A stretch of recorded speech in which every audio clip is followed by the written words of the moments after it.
The Alchemist said in an interview in 2021 with Complex Magazine that he looks up to producers who have no end game other than making beats for rappers, going into studios and selling beats. Over 30 years into his career, it seems that motivation has stuck for one of hip-hop's most revered and respected producers. The Alchemist has been in the hip-hop game since the early 1990s, and in 2024 now has arguably never been more relevant. For his fans, his signature sound is now unmistakable. Quirky, unusual, obscure, sometimes spooky samples stitched together so seamlessly, so effortlessly, yet clearly precise in its execution. Whether that's making beats for Boldy James or Rock Marciano or Earl Sweatshirt or Kendrick Lamar, The Alchemist has a clear knack for crafting pockets and entire worlds for his rappers to live in.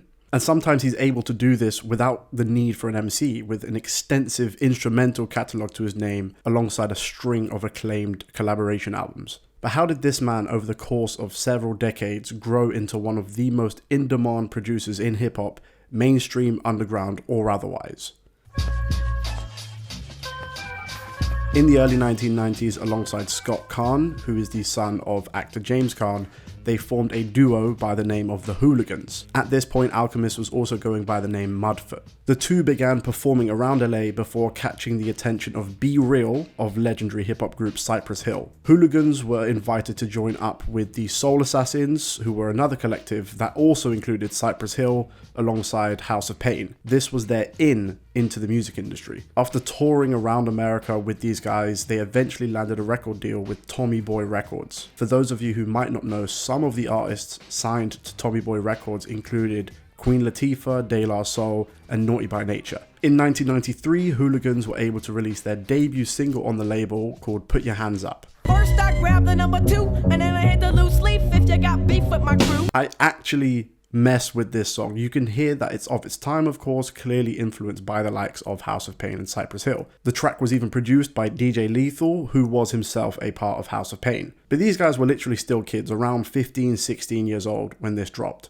This was actually the first single from what was intended to be their debut album release, Make Way for the W. Unfortunately, that debut single wasn't getting quite enough traction. Alchemist himself, retrospectively, said that the album kept getting pushed back month after month, that eventually turned into years. To this day, the album has never seen the light of day officially, to the disappointment of thousands of hip-hop fans. Scott and Al never formally broke up, but Scott soon drifted into following his father's footsteps into acting, and eventually went on to feature in films like Gone in 60 Seconds, Enemy of the State, and Ocean's 11. In 1995, a second Hooligan song actually dropped here in the UK, appropriately titled Hooligans, but by this point the two had already started on their separate paths. Alchemist had already started nurturing a strong interest in beat making, and eventually DJ Muggs of Cypress Hill would show him the ropes.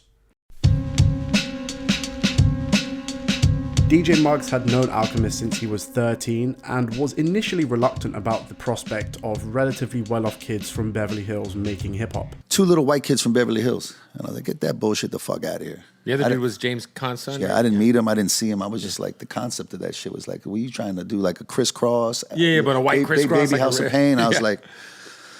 So I think they ended up bringing him to Be Real, and Be Real worked with him. But then I met Al, and I was like, oh, this kid's cool as fuck. He reminds me of me.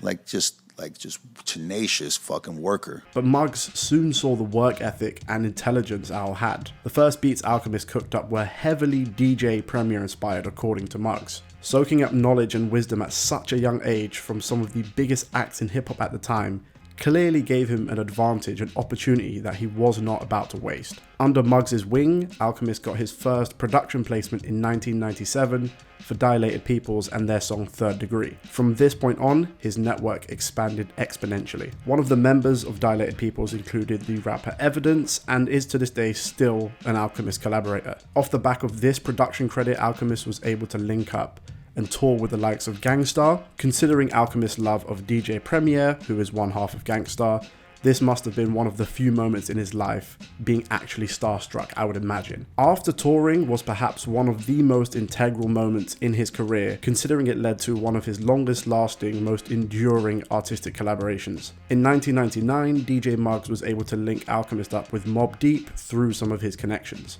In an interview on Smokebox with Be Real himself, Alchemist said, because I had moved to New York and I was going to school, and Muggs at the time was doing those Soul Assassin albums. That's right. And he had hooked up with Mobb Deep, God bless him, Deep. through Bigger B. Muggs was working with him, and he helped connect Muggs with Mobb.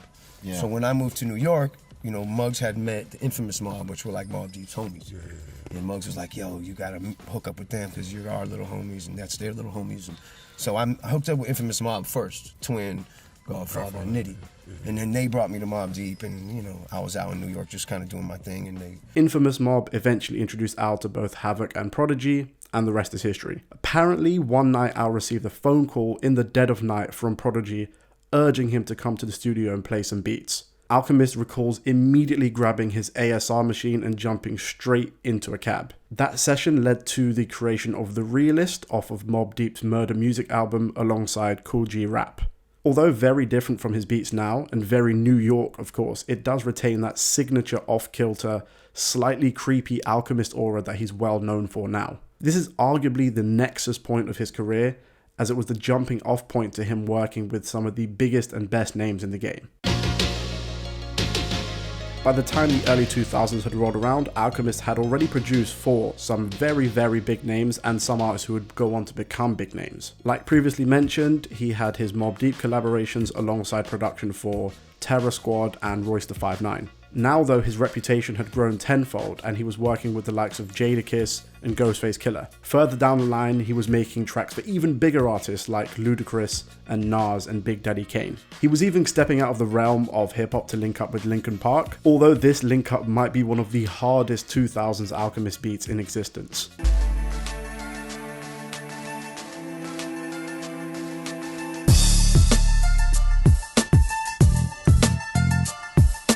By 2004, Alchemist had enough star power to put together a debut album of his own called First Infantry, and in doing so assembled some of his closest collaborators alongside some of the biggest artists in the game. The diverse feature list includes the likes of Nas, The Game, Prodigy, Lloyd Banks, and Be Real.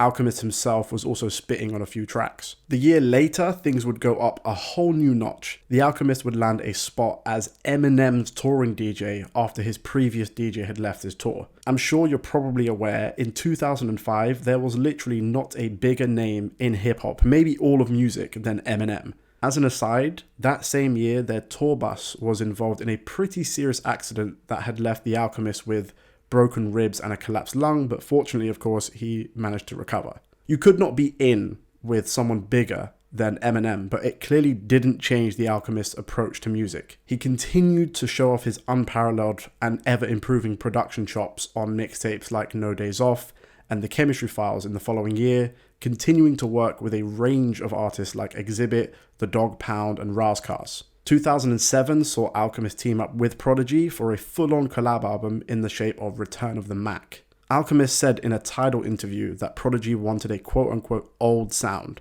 which led to Alchemist to get into and start sampling old-school blaxploitation films for inspiration. Initially intended to be a mixtape, the creative juices were flowing as such that it spiraled into a full-on album that I think still holds up to this day. The 2000s closed out with Alchemist continuing to grow his profile. In 2008, he produced on Lil Wayne's Carter 3, literally one of the biggest hip-hop albums of the 2000s, before releasing his second studio album, Chemical Warfare, before the end of the decade. The following decade, in my opinion, would without a doubt solidify Alchemist as one of the best to ever do it, period. 2011 was my personal introduction to Alchemist, and in hindsight, almost 15 years later, it was a truly formative moment for me. At the time, I was super into Wiz Khalifa mixtapes. I was spinning Cushion OJ like there was no tomorrow. Naturally, I was also a fan of Currency, who was one of Wiz's closest collaborators. And that's the point where I stumbled upon Covert Coup, his collab tape with The Alchemist. At this point, as a 13, 14-year-old, I had no idea who Alchemist was. I was just here for Currency. And then I heard this beat, Ventilation. And I shit you not, I could not understand how a beat could be so perfect. I couldn't focus on Currency's bars the first 10 times I heard it just because it blew me away as a child who was just forming my music taste. The tape became part of my daily rotation on my bus rides to school, and the beats were just unlike anything I'd ever heard. The Type, 007, Scottie Pippins, which was also my introduction to Freddie Gibbs. Alchemist said that he gave Currency what he felt like were his best beats at the time, and it 100% shows. In the next few years, Alchemist would continue to work with artists he clearly messed with, regardless of how big or small their profiles were. If he liked your music, you would get beats. He made collab albums with Domogenesis from Odd Future. He started a long-running collaboration with Action Bronson and, just casually scored the biggest video game ever made with GTA 5. He had previously appeared on the Chinatown Wars GTA game, but now, alongside collaborator Oh No as Gangrene, he was at the helm of a video game soundtrack that basically the entire world heard for 10 years straight. They helped with the first ever fully original GTA score, alongside assisting with the curation of its radio stations as well. In an interview with XXL, Alchemist said that they were locked in for an entire year and had a whole new challenge of crafting this sound without using any samples. Now, to most people, this would 100% be the most significant moment of their year, maybe their entire career. But this was The Alchemist, and this is 2013. And this is the start of my personal favorite ever rapper-producer duo ever.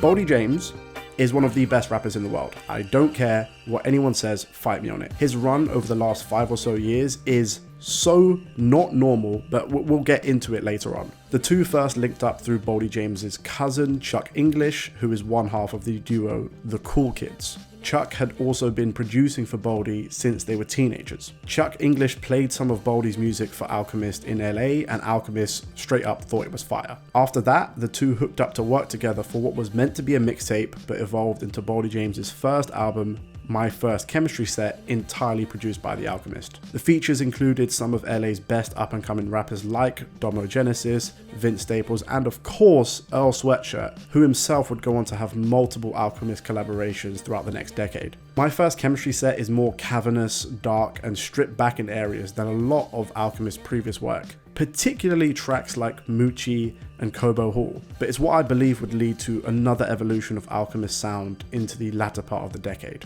As an aside, The Alchemist has so many legendary collaborations that I could be here for 2 or 3 hours just listing them off, but I can't just for sake of time and sanity. But at this point in his career, he was also working with Mac Miller, Schoolboy Q, Absol, Joey Badass, and Rock Marciano. Fans of Rock Marciano in particular had been dying for a whole tape with The Alchemist, and that wish would be eventually granted in 2022. It's also around this point in the early to mid 2010s that Alchemist leaves New York to return to LA, which is fitting of course as he was scoring the GTA 5 soundtrack based off LA. In the 2021 interview with Complex magazine, he said that in the last 10 or so years was when he really started paying attention to sonics, when he was in an LA studio with proper subwoofers and realized he had a whole extra step of evolution in him. In the interview, he mentions in particular his previous relationship with snare drums, how living in New York he was trying to develop a sound rooted in those he was inspired by. He flat out later said that when he got older, he wanted to appeal to people that just like music in general and don't particularly just care about snare drums and beats. He said he was one of those people that cared about stuff like that, but that's not who he was making music for anymore. This is the point where he is fully free from the perceived constraints of a typical hip-hop beat. That sound, that quote-unquote drumless sound, which isn't actually drumless a lot of the time, that Alchemist hints towards, is kind of now in 2024 one of his calling cards. He can still do and does the traditional snare, kick, boom bap, hip hop stuff just as easily, but he's no longer boxed in by a specific set of expectations, which is hard to do considering most Alchemist fans can point to an Alchemist beat pretty quickly after a couple of listens. But still, Alchemist was, I feel, only just gearing up for what was to come. Again, I must reiterate that The Alchemist has worked with so many amazing artists, and I can't list all of them, otherwise I'll be here all day. But I do want to point out some personal highlights in this specific period. He continues to release a litany of projects in the shape of collab tapes with Action Bronson and Currency, alongside instrumental albums, compilations, and EPs. In this period, he collabs with Schoolboy Q a couple of times, and the second time on Know You're Wrong from Blankface LP, which is one of my favorite Alchemist beats ever made. To me, this beat is summer. The piano samples are so simple and bright, the drums are crisp, and the saxophone perfectly accents the whole thing. The next year he collabs with Kendrick for the first time on Fear, and also technically The Heart Part 4 as it shares a beat. Fear is arguably one of the most important tracks off of Damn. Somber and moody, it perfectly matches the vibe for Kendrick's trilogy of hood tales spread across his life. And that's what makes Alchemist unique to me. He is able to perfectly produce on one of the biggest albums of 2017 without compromising his sound or aesthetic or approach for a second. He's producing for Kendrick Lamar, Westside Gunn, and Rock Marciano all at the same time, without ever betraying the artist he is and remains. Someone who simply clearly loves hip-hop and music. I did notice, of course, that this is the first mention of Westside Gunn, and it is around this period he first properly links up with Griselda to form yet another long-running artistic collaboration. Planet Asia, who is a rapper from Fresno, California, is the one who initially put Alchemist onto Westside Gunn's music. That, of course, led to future collaborations with Benny the Butcher and Conway the Machine. 2018 saw the release of Alchemist's Bread EP, which at the time of recording, with the random help of TikTok, now contains 2 of the Alchemist's most well-known songs. E. coli, with a legendary feature from Earl Sweatshirt, sits at 155 million Spotify streams.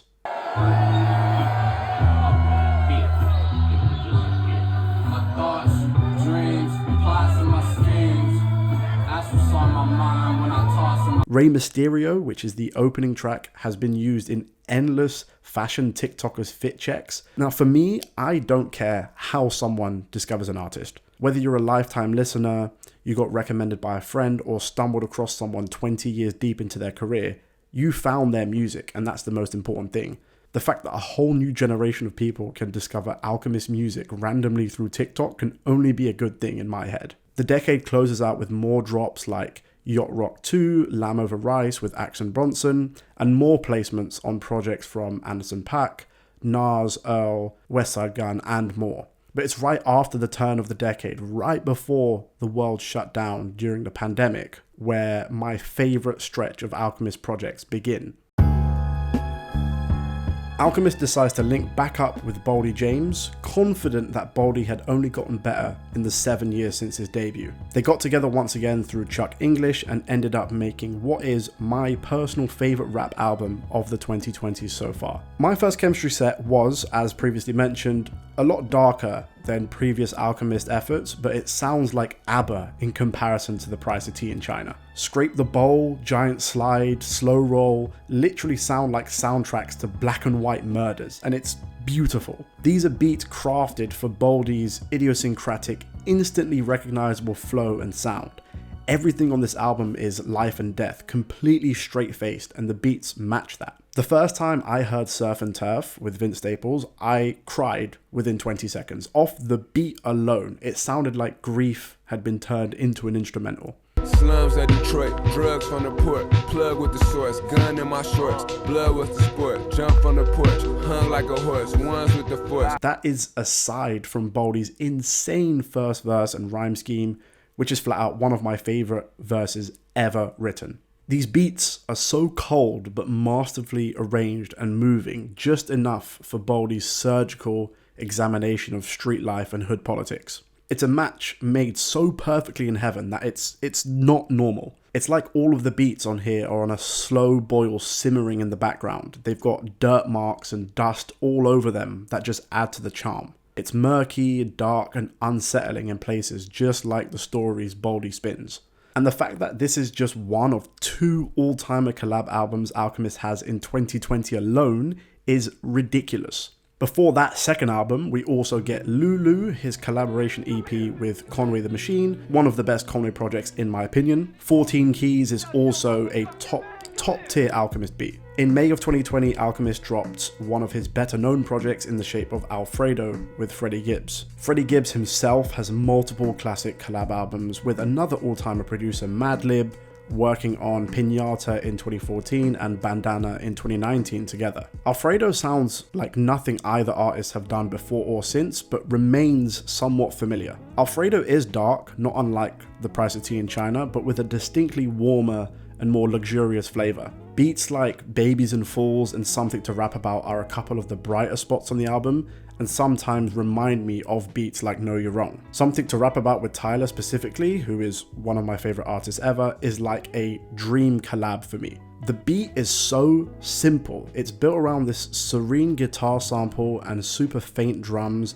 The beat suddenly pitches up when it's Tyler's turn to rap a significantly more optimistic verse than Freddie Gibbs's. There are of course darker moments on the album sonically and lyrically, particularly the song Skinny Shug, which is structured kind of like Something to Rap About with another prominent guitar sample, but infinitely sadder. It's a beat that wouldn't sound out of place on Price of Tea in China. Alfredo landed the two of them a Grammy nomination for Best Rap Album in a particularly stacked year, with Nas and Jay Electronica also being nominated. The Alchemist also produced on that very same Jay Electronica album too. Following this, we continue getting more and more Alchemist drops before we get to 2021, the most prolific year of Alchemist's career. In 2021 alone, Alchemist drops 8 projects, some being wildly different from each other. His 2021 includes 3 full collab projects, 2 instrumental tapes, 2 EPs, and even an original and drumless score for a short film. By the time January 2022 rolled around, he had been named Complex's best hip-hop producer alive for that year, an honor previously given to the likes of Madlib, Kanye West, and the Neptunes. 2021 saw Alchemist link up with Arm & Hammer, the duo composed of Billy Woods and Elucid, on the stark, abstract Haram project. Its album cover depicted a couple bloodied, severed pigs' heads was met with some significant backlash from none other than Peter, who demanded Alchemist change the artwork, calling it terrifying and cruel. The artwork did not change. Alchemist, whose network is so vast at this point, heard about Arm & Hammer through Earl Sweatshirt, who had previously played him some of Billy Woods' work. Arm & Hammer's music is distinctly different to a lot of the rappers Alchemist works with, which is reflected in his approach. He noted how singular their sound was and how he had to approach production for them very differently. The music is what guided him, and the beats were left for Arm & Hammer to interpret, which is fitting for a duo whose music can be so fluid and abstract. After this, he'd release the first of 2 Thing of Ours EPs before his second collab album in as many years with Boldy James in the shape of Bo Jackson. This was actually the first time I'd heard a Boldy project from start to finish, only going back to The Price of Tea in China after hearing this album. Bo Jackson isn't nearly as bleak sonically as Price of Tea in China, opting for a more dynamic, fluid, and sometimes transcendent edge. The feature list is stacked once again with Freddie Gibbs, Earl Sweatshirt, Currency, Rock Marciano, and more featuring. To me, this is one of those albums where Alchemist shows off the widest range of his talents. Flight Risk is one of the grimiest beats he's ever made, sat just a couple of tracks away from Photographic Memories, which might be the most serene Alchemist beat ever made. Boldy and Alchemist are 2 for 2 at this point, with a third on the way towards the end of that year. And still, the Alchemist is able to fit in This Thing of Ours 2 and his Cycles original score in between.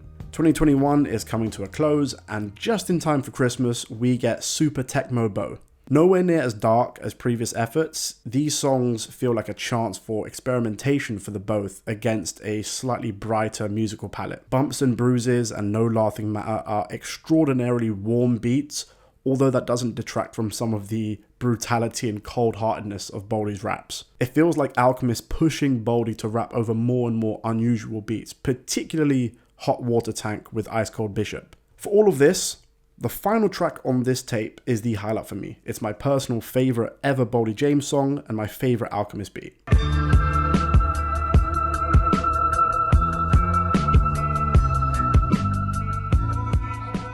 Francois is somber, it's delicate, it feels like epilogue closing credits music. I know how Alchemist and a lot of producers feel about sample snitching, so I'm not going to do that on here, but take my word for it, after hearing where this original sample comes from, his ear for chops is 10,000% unparalleled. It's perfect for Boldy's almost eulogistic approach to the people he knows and the litany of crimes they've been associated with. This was also the second and most recent Alchemist beat to actually physically make me shed tears. It's fitting that his most prolific year ends with such a highlight. In 2022, Alchemist continues to produce high quality collab projects. Early in the year, his Continuance tape with Currency drops, a project defined by its summary, laid-back style fitting Currency perfectly. He also produces several tracks on Benny the Butcher's Tana Talk 4, squeezing out one of the very best J. Cole verses on Johnny P's Caddy.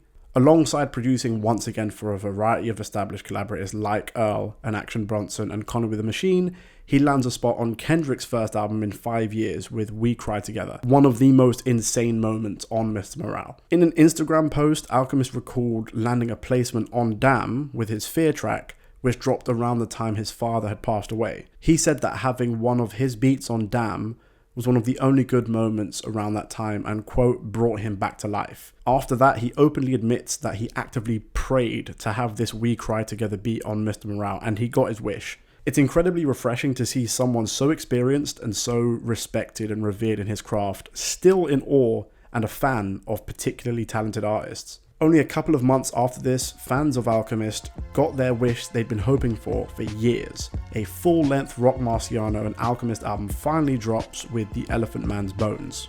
Alchemist said that him and Rock Marciano had been floating the idea of doing an album together for a decade, and it eventually became a priority for the two. Rock Marciano is an icon in the New York rap scene, having started rapping way back in the late 90s. Elephant Man's Bones was a project with a lot of time and craft and editing put into it. Clearly the work of two artists who rub off on one another in the best possible way. Rock Marciano produces himself as well, amazingly by the way, and I'm sure sitting in studios with The Alchemist he's learned a lot. The Alchemist has been rapping sporadically again, and you can hear that Rock Marciano's subtle influence in some of his flows. The album itself is amazing by the way, it's super intricate and detailed, crisp and clear. My personal highlights include Daddy Kane, Trillion Cut, Quantum Leap, and in particular, the insane title track. Just taking a step back for a moment, it continues to blow my mind that The Alchemist remains this prolific and is able to curate specific sounds for specific rappers. This sounds nothing like his work with Arm & Hammer, or Currency, or Boldy James. 2023 is a personal highlight for me, and I'm gonna have to take a slight detour for this section. This was the year I saw him live for the second and third time, one of which was also with Boldy James. I'll roll the video here now.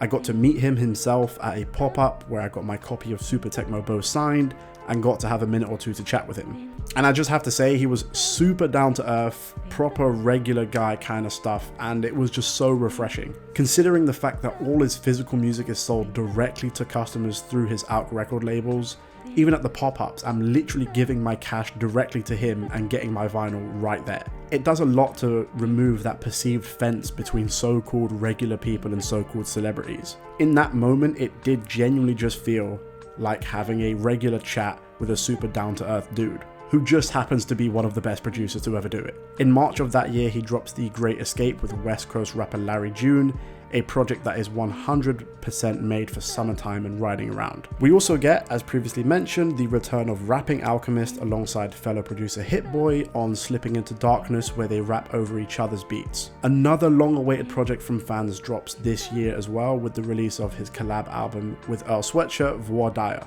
They'd been working together for over 10 years, with Alchemist telling fans that the album did in fact exist years before on hidden random YouTube pages, although this was most likely a fun troll. Their chemistry, of course, is natural, built up over countless past collaborations, and I personally don't think fans could have asked for anything else from the two. Earl described working with Alchemist as essentially an invitational process, looking to simply work with the best rappers. 2023 has even more Alchemist projects, Flying High and Flying High 2 drop, as well as a collab album with Mike and Wiki. The year ends with him linking back up with another legendary rapper, Danny Brown, on his Tantor track, one of the most high energy and in-your-face Alchemist beats ever, before getting a placement on Drake's song Wickman. Ironic in hindsight, considering Wickman has Drake firing a kind of indirect shot at Pusha T, and a few months down the line, The Alchemist would produce what may go on to be his most infamous beat ever for its impact. This year, in 2024, Alchemist continues working with rappers he has cultivated a very healthy working relationship with. More work with Rock Marciano, Hit Boy, and Benny the Butcher. But The Alchemist 2024 will be defined by one beat and one beat alone. That is, of course, Meet the Grahams. Literally a week before this amazing but demonic song dropped, Alchemist said that he'd been tapped into the beef in an interview with Sway. But so what is your take on all this? Is it Is it fun for you? Is it interesting? Does it remind you of any other battle times? I mean, it's definitely interesting. You Yeah. know what I'm saying? I'm tuned in. I Yeah. like to see what it is, but it's pretty crazy now. It's like they want blood. Everybody wants blood. It's like, it reminds me of Gladiators. Yeah, like, right. You know what I'm saying? It's like if I was the artist, I might feel like the way everybody's like turned over an hourglass on Kendrick. After Meet the Grahams dropped, Alchemist said that he's always sending Kendrick beats and he didn't know what was to come. I work with Dot all the time, so I'm always sending him beats. That was just a beat I had been sending him. I had no idea. So you were that's how he's working. That's what Mustard said too. He's a magician. He don't got time to reveal his tricks to me. I'm just there. I'm a helper. Considering Mustard only heard Not Like Us for the first time when it actually dropped, I also believe that applies to The Alchemist as well. I think he heard Meet the Grahams when the rest of the world heard it. Alchemist calls himself a helper in this situation, and it is true that he is able to facilitate some amazing work from rappers. But this beat particularly is the culmination of one of his trademarks he's been working on for years. Everyone knew the creepy piano, off-kilter sound The Alchemist seems to perfect all the time, and this was that on steroids. It's strange to me that a beat this bizarre and unsettling might go down as one of his most well-known ever, but that's what happens when two of the best people in their respective crafts get together. It's basically magic. Now, at the time of recording, Alchemist is cooking up with Big Sean, with Hit Boy, and literally as I'm recording this very passage, just dropped a new song with Boldy James. 30 plus years into his career, there is no sign of slowing down. In fact, I'd argue that the last 10 or so years has been The Alchemist at his very best, and somehow continues to put out top quality music at an unparalleled rate. I think his legendary status as one of hip-hop's best has been undisputed for a very long time now. There's a reason he's producing songs for Drake and J. Cole and Kendrick Lamar within a matter of months. His style and attention to detail is incredibly hard to describe. Alchemist once recalled a story about a conversation he once had with a painter. How do you know when a beat is done? My friend, who was a painter, like a really incredible artist, I asked him the same question. I was watching him paint one day. I'm like, how do you know when the painting's done? He's like, I get emotional.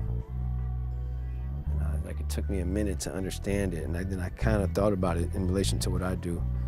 And Alchemist resonated with that story and applied it to his own art. And at the end of the day, to me, fundamentally art is about emotional responses. Whether that emotion is happiness, being scared, unsettled, or angry, to produce art is to conjure emotion and awe. And for me, no producer does it better than The Alchemist.